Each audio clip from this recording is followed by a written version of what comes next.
Hello, everyone. Hello, everyone. Thank you all for tuning in to the Healing from a Mother's Womb series. I am very excited about this. I do want to let you guys know that this is a safe space, that we will not be belittling mothers, that we will be encouraging healing and just safety and growth in this environment. I want to first explain to you guys what a mother's womb is so that you can understand it more. So a mother's wounds is the loss of or lack of mothering, which is typically a deficit in a mother-child relationship, men or women. Tonight I have a really special guest. This guest talks about the narcissist man, and a lot of times men don't like to speak out about what the mother wounds has done to them or how it has affected them when they are in relationships, even with themselves, with a friends, or with a spouse. So I have Leon R. Walker, and he is going to be discussing the doting mother, forgiveness, and also understanding your mother. Hello, Leon. How are you? Hey, Sadie, how you doing? Thanks for having me. Yes, yes. Thank you for being on the show. Can you tell us a little bit about who you are? Yeah, so I retired from the Navy in 2015. I served 32 years. I'm from Cleveland, Ohio. I have three kids, three adult kids. I have three godchildren and one granddaughter. Um, been around the world. I was a drill sergeant in the Navy. I was an instructor. I taught navigation. I was a senior executive level leader for about 12 years. Um, I was a Navy recruiter for 4 years, and I enjoyed life. I was married for 12 years. I've been divorced for about 16 years now, and I'm an author of three books. And now, I talk about my personality disorder, and I enjoy helping people. That's awesome. Well, thank you for your service, You're first of welcome. Yeah, thank you. all. Yes. So, when you heard this topic, why was it something that you thought would be good for you to speak about? Well, I didn't think that it would be something good for me to speak about because I would have never volunteered to talk about it. Although I Yeah. knew a lot about it. My ex-girlfriend, she knew about my narcissism, and she said, you need to start helping people because, Leon, I know all about you. She knew. And so she said, why don't you start doing videos? And I started doing them. And then she like freaked out because it was more detailed in the Mm. videos than what she was dealing with me and other people prior to me. I don't know if she's ever dealt with anybody that was diagnosed or had therapy, but I know dealing with me, she's like, she was on it. Every time I would say something, do something, she could feel it. She knew it. And she's like, look, I can't do this anymore. So she broke up with me. But she's the one that blessed me to do videos. It was her idea. This was never my idea. I Wow. would have never got in front of a camera and said, hey, I'm narcissistic and, overt and I'm verbally abusive. I'm aggressive. I'm over the top. I'm cocky. I'm arrogant. All of that. I would have never done that. But I lived the life. I was doing it anyway. I was living that way, and so it was my ex-girlfriend's idea to start doing these videos 2 years ago. Wow. So to think that your ex-girlfriend will birth something that will really change the life of you and other people, that's amazing. Yeah, the same people that I hurt are the same ones that are like getting me together. The women. Yeah, absolutely. Absolutely. So do you think that for any men listening, do you think that issues in their childhood with their mother could play an effect on how they deal with women or the narcissist syndrome? Yeah, for me, it wasn't just my mother. It was my cousins that molested me. It was my babysitter that took my virginity at 8 years old. And it was some men in my family that derailed me. My brother is the one that started me to watching porn when I was 7. And I had an Mm, uncle that was touching my penis, when I was between the ages of 10 and 12, which from the men, I developed a lust for women. And from my uncle, I developed serious, deep anger issues because I wanted to murder him. I did. I was mm, 12 years old. I wanted to kill him. So the women didn't just sidetrack me, the men did. But the women, my female cousins and my babysitter, and then my mother, through my parents' divorce, I felt like I was discarded, given up, sent to live with a lady I didn't know, mm. ignored. But going through therapy, I had to do a lot of research on my mom. And I found Yeah. out I was a great leader, and that's not being narcissistic or arrogant, but I was a great leader. I understood people's personalities because of my mother. I learned how to swim because of my mother. I started playing baseball and football because of my mother. So I didn't give my mother credit for 30 some years because I was upset with her and her crack addiction. So I was removed. So not having that nurturing at age 10, 11, 12, I didn't know how to hold hands. I didn't know how to buy flowers. I didn't care about buying flowers. I didn't care about cuddling. I didn't care about understanding the side of a woman and, you know, emotions and being intimate and all. I didn't want no parts of it because I was pushed into the streets at such an early age. I became masculine at such an early age. And the feminine side, which is my mom's side, I kind of suppressed that and detached from it. So I was emotionally detached and I was always avoiding love and I lacked empathy. Oh, wow. Wow. So what would you say the signs of a mother's wound will be for men? They might not show up just like yours, but what would you say are some signs that if you see a guy, you could spot, oh, maybe he's suffering with that? So the guys that are very, very over masculine, they're Mhm. protecting that they're the little boy in them that are that's hurting and yearning for love, affection, and attention. The Okay. ones that don't like to hold hands or cuddle, the ones that are off-putting, the men that cheat a lot, the men that are verbally abusive, the men that don't want to get close to women. Then, you know, for me, being overt, you know, overly speaking, I could plan a nice weekend. Um, I could, you know, give massages and, you know, have sex and all this stuff. But as far as being committed, I wasn't Mhm. about being committed. After a few days, I'm gonna get tired of you quick because it was becoming too mushy and too close. You're becoming too close to me, and I didn't like that. I felt like I was being suffocated. So I would like this was like ready to go. Where some men that had that traditional mother father marriage, they looked for and they wanted and they understood the nurturing and the love and affection in a home and as a family. I didn't have that after 11 years old. It was gone. I was with my dad. I was in the streets.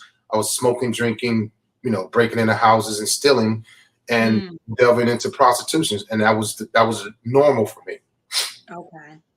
Wow. Okay. So I see that you wanted to talk about the doting mother. Is that what it's called? Yeah. Hmm. Yes, I had never even heard that term. So I was like, wow, I can't wait to know what that is, you know, and I'm sure other people that's listening to this can't wait to figure out what that is too.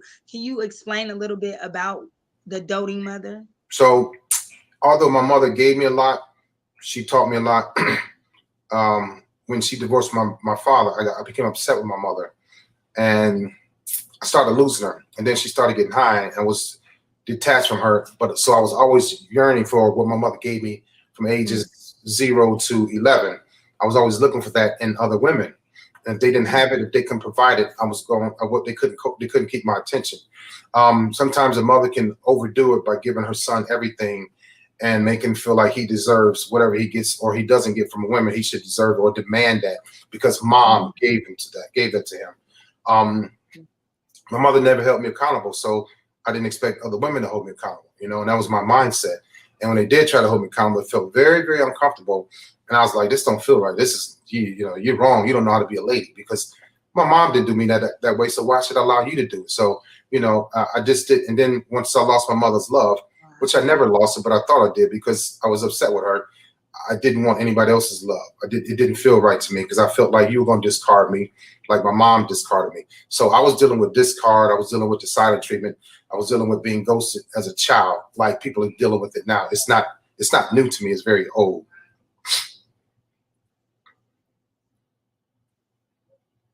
mm.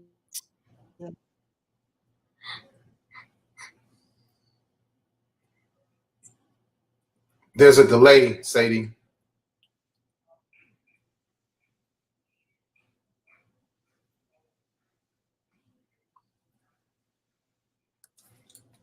I can't hear you. And there's a delay on your side.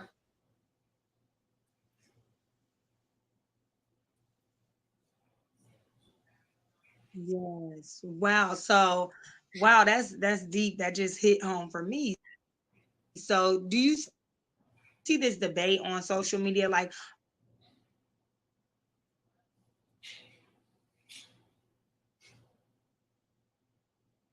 sound.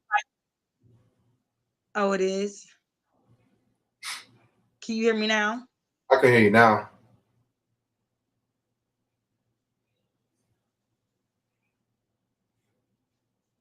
Okay. Okay, can you hear me now? Yeah, I can hear you now. It went away again. Can you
Yeah, but it's still doing that. Can you hear me now?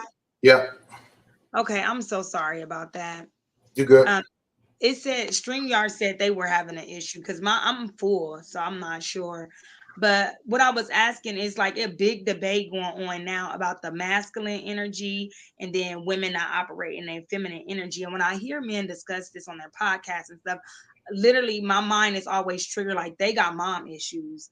They were dealing with things from their motherhood, and you just literally hit on that basically like that sometimes the mom don't hold a man accountable. So then when a woman comes in and she like, no, you can't do this, then the man thinks she's trying to be masculine. Do you Right. think that may be what the issue really is?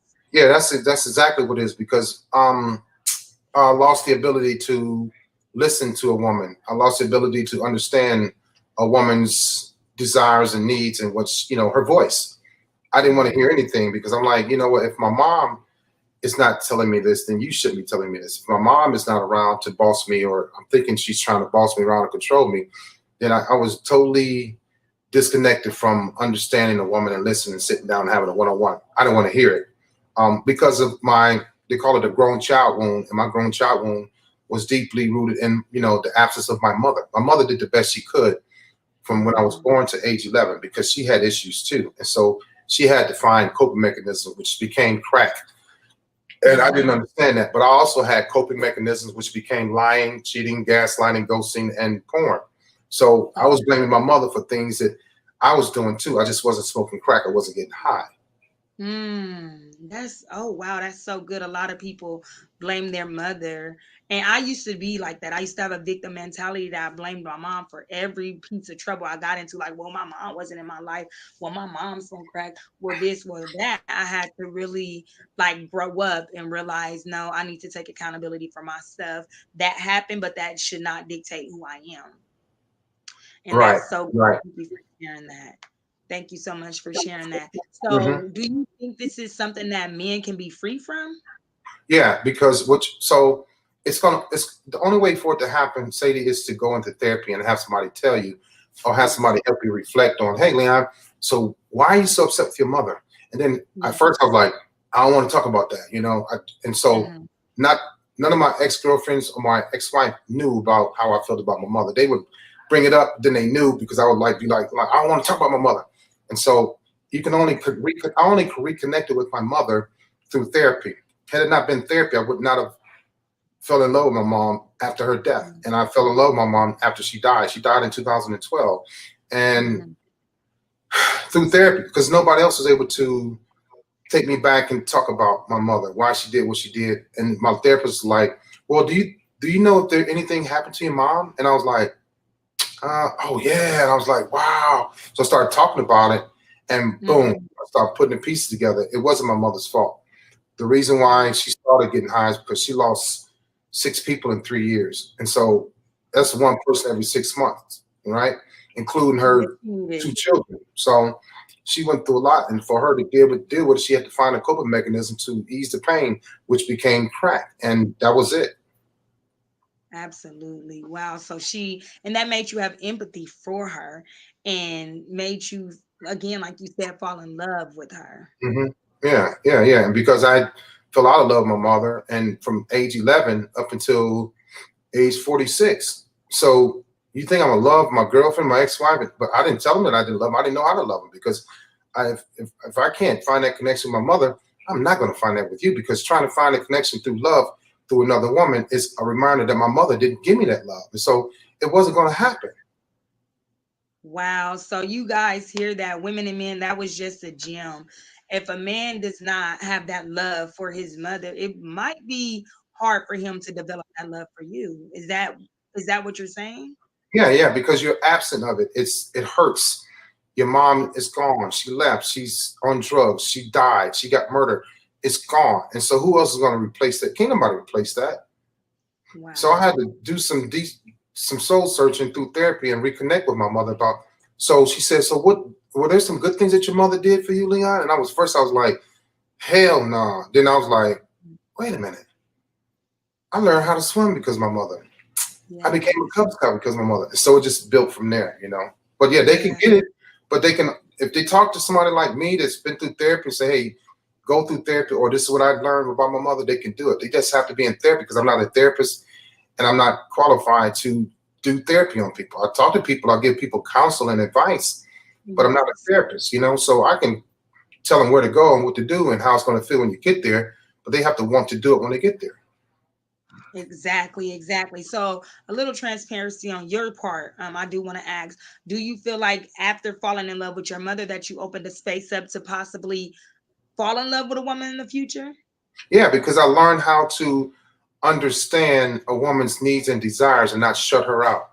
I learned how to not be greedy. I learned how to drop my guard. I learned how to not.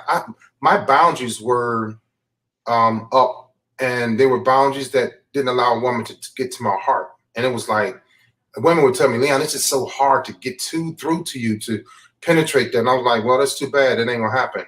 And I was like severely mad with my mother. So I was severely mad with them when they tried. I even give me something that my mother didn't give me. And so I said, "Don't even try. If we don't have love, we don't have anything." And I was okay.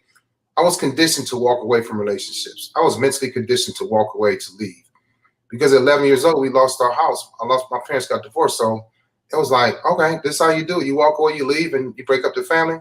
Bet. So, and 30 years later, I divorced my wife. Like my father and mother got divorced. So breaking up a family wasn't a big deal to me, sadly. Wow. So now that you say understanding your mother, I want to dive deep into that. So I know you said you went to therapy for that and you start realizing these are the good things that my mother taught me. My mother did instill some good things in it. Was it hard to really decrease yourself and your anger in order to understand your mother? Yeah, because first of all, I enjoy being angry. I like hurting people's feelings. It was a Okay. euphoric feeling when I could say something to somebody and make them cry and make them curl up in a ball, specifically women, because I had a vendetta since I was a child. Women Mm, broke me. Women had me afraid of women. So when I became stronger and not afraid of women, I went too far with it, and I became mm, addicted to hurting women. It's like I was never a serial killer, but I killed dreams and I killed hopes. mm, Serial killers are addicted to killing people, hurting people. I was yeah. addicted to hurting people. I was addicted to killing people. I was addicted to killing their dreams, and I did that. So I had to, my anger had to go down first to understand, why I was doing what I was doing. And so not being angry helped me out, helped me reconnect with my mom. Um, Being able to listen and receive a woman and not be Mhm, so overbearing and over the top and want to be controlling and dominant. I was mhm, dominated by women, so I said, I'm not going to let this happen to me ever again. So I mhm. started dominating women, and I just went too far. And part of my personality disorder is being overbearing. So I was very overbearing, and I didn't care as long as it protected me from being hurt by another woman. Wow. So there's a man that's going to listen to this and he's going to be like, I want to understand my mother, but because some men really think that they in love with their wife and they will belittle their wife and everything, belittle their mother and everything to their wife and cause a disconnect there. And there's a man listen to this and he's going to be like, I really want a relationship with my mom. I love So my wife. they just have to go get it. They just have to go get it. A lot of men, I'm gonna be honest with you. I'm about to be 50 years old, and I feared my mother all my life. I was scared, Yeah. and so I was like, I don't want to have this feeling with my girlfriend, and my wife. So I'm gonna be powerful. I'm gonna be a pain in the butt. I'm gonna be a butthole, so they can fear me. But a lot of men, they fear their mom because she has that much control over these successful, strong, talented, high value men, and so they don't want to. They want that. They're okay with that, but they have a hard time standing up to their mother, and so it affects their relationship with their girlfriend or their wife. So they can't differentiate between the two. Your mom needs to stay in her place and leave you and your wife alone. Your wife becomes your family, right? And Mhm. your immediate family, not your mother. But a lot of times the doting mother still has that pull, still has an effect over her son, and she makes decisions. He's still paying her bills. I was paying my mother's bills too.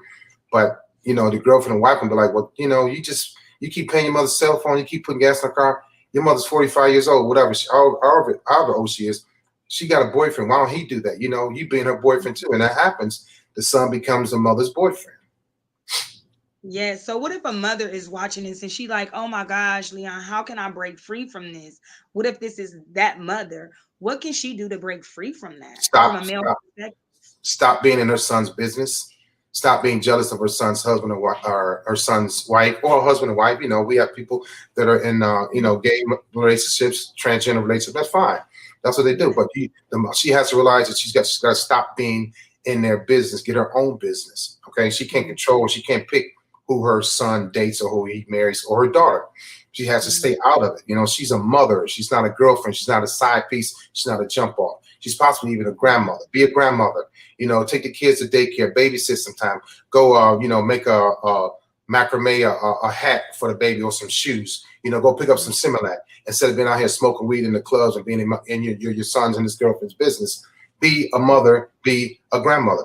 The mothers and grandmothers don't exist like that, like it back in the day. The grandmothers really don't exist like that. At all. If you're going to be a mother, if you're going to be a grandmother, then bake some cookies, or show us your garden, mom, or show us your painting, or talk to us about being a mother, a wife, or talk to me about how I need to be a better son. Stay out of my business. Don't be jealous of my girlfriend or wife. Period. That's what she needs to do. Back up. She made the decision to get in his business, make a decision to come out of his business. It's just that simple. She's not doing it because she's getting something out of it. And she might not like his girlfriend or wife. She might be jealous because she's taking time away from her and her son, which the wife is not normally doing that. And so you get a wife that's going to stand up to that mother and say, look, this is what I'm doing. This is why I'm doing it. Because you're doing it while you're doing it. But this is my husband. I know it's your son, but this is my husband. This is my immediate family. So she needs to just back up, period. My mother was never a problem like that with me, though. Okay, good. And was it because of that dominant energy she knew not to do that? It was a doting mother. She wanted me to be whatever she wanted me to be with my girlfriend or my Okay. wife. She played that role like, okay, I'm here if you need me, but I'm not gonna get in y'all business, But Yeah. she was just, and plus her drug addiction, she just wasn't around like that. Yeah. Yes. So that leads me to forgiveness because forgiveness is huge to me. When I saw this, I was like, oh, wow, that's so huge to me. So when we talk about forgiveness, how did you bring yourself to really, because I know it didn't happen overnight, to really be like, you know what, I gotta forgive my mom. And then not only your mom, I see you said you want to talk about forgiving aggressors as well Mhm. that that came into your life. Can you So discuss yeah, my therapist was like, okay, Leon, good job today. So next week we're gonna talk about forgiveness. And I was like, oh hell no, because it was just too much. that? When you Yeah. go to therapy, you letting go. You're trying to get better. You're trying to understand. You want Yeah. clarity. You're trying to learn how to Yeah. apologize and forgive. I wasn't about apologizing to nobody. or being forgiven. I was like, nah, I don't know nothing. I didn't know anything about forgiveness. I could spell it, but that was it. And so Mm. forgiveness is, so I was carrying the weight of my uncle. I was carrying the weight of my brother, my babysitters, my cousins. I was carrying the weight of what they did to me all my life, and I was carrying it into relationships. And so became very verbally abusive and aggressive and over the top and untrusting and untrustworthy and mad and angry and abusive. And it was because the people that were my cousins had both, one got murdered, one died, my uncle got murdered. So they weren't even alive, but they still were, they held space in my mind. So my Mm. therapist was like, where are they now? And I was like, they dead. She's like, but you still acting like they're still here, And I was like, wow, yeah. So learning to let go, especially if people, even if they're still here, forgive them and understand that something's wrong with them. Somebody did something to them. They have issues too. But I Yes. just wasn't trying to be reasonable enough to understand that. I just wanted to be pissed off and mad, and I wanted revenge.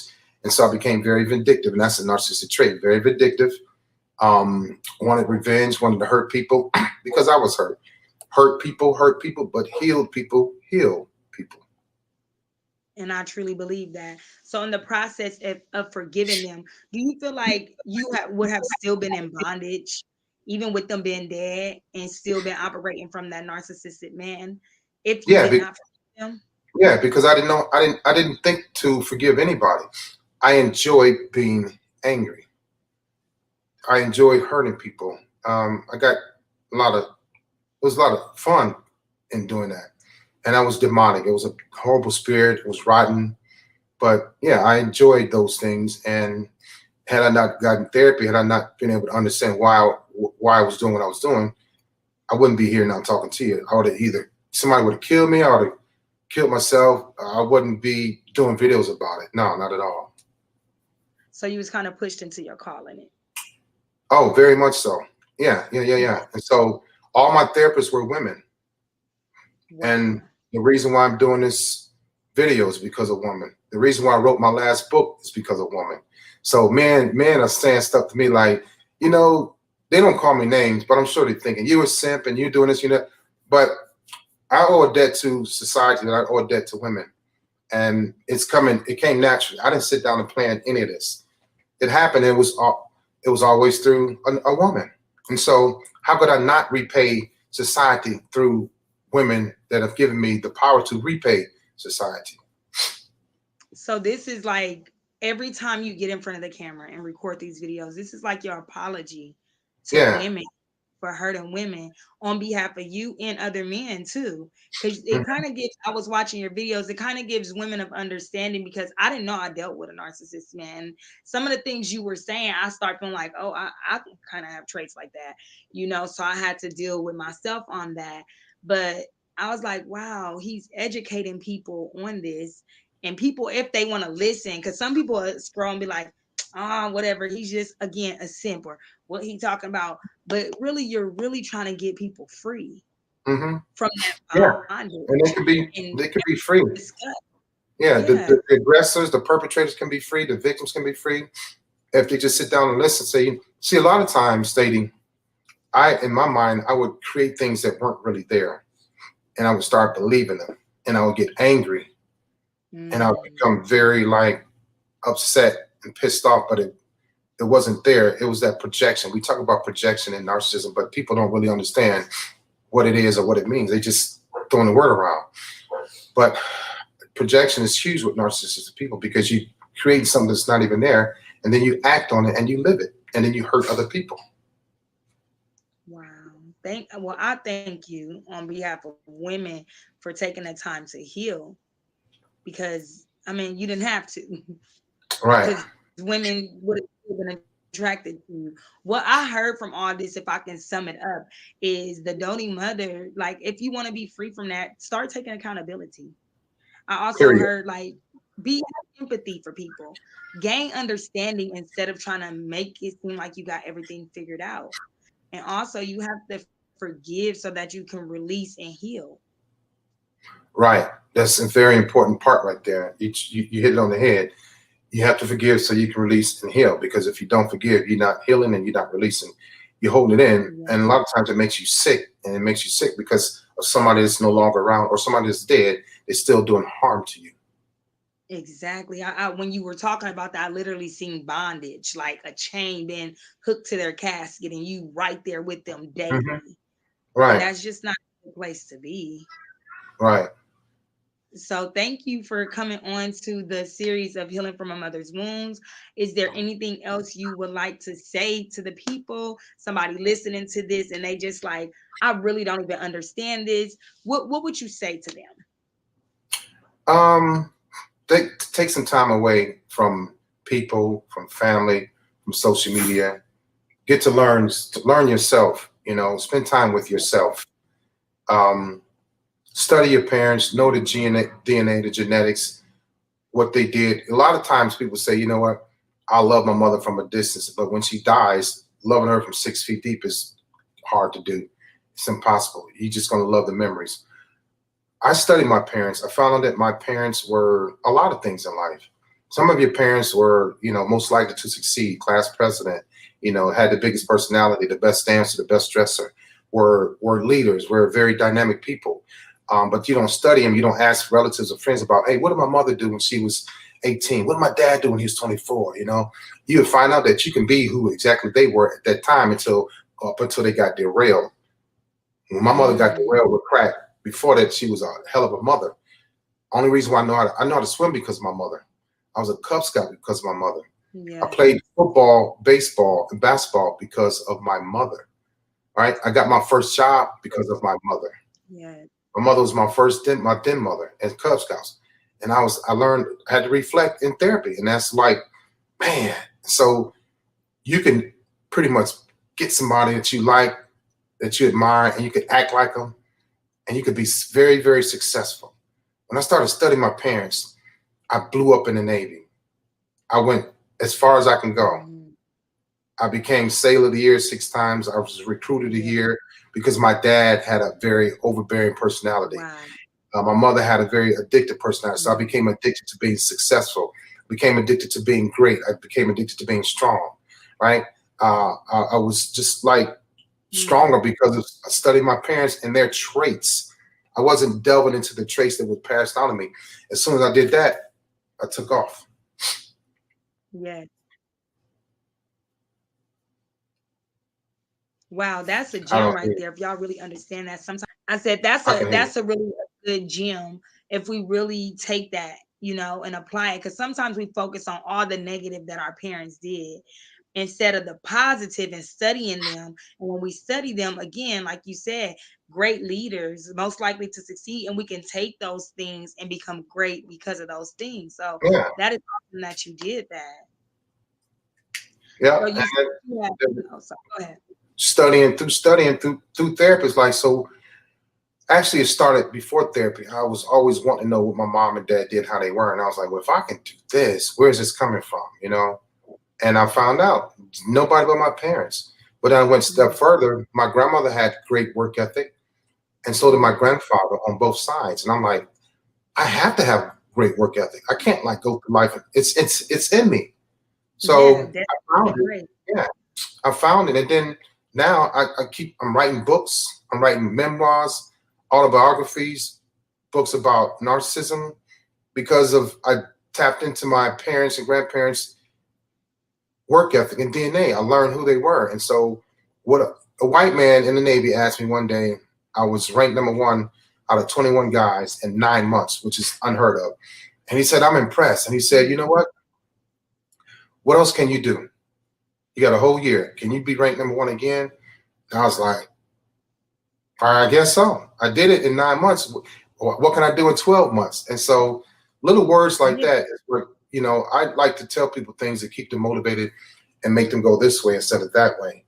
And so I started yeah. using my mind in a more positive way through my parents and grandparents. And it was really just that simple.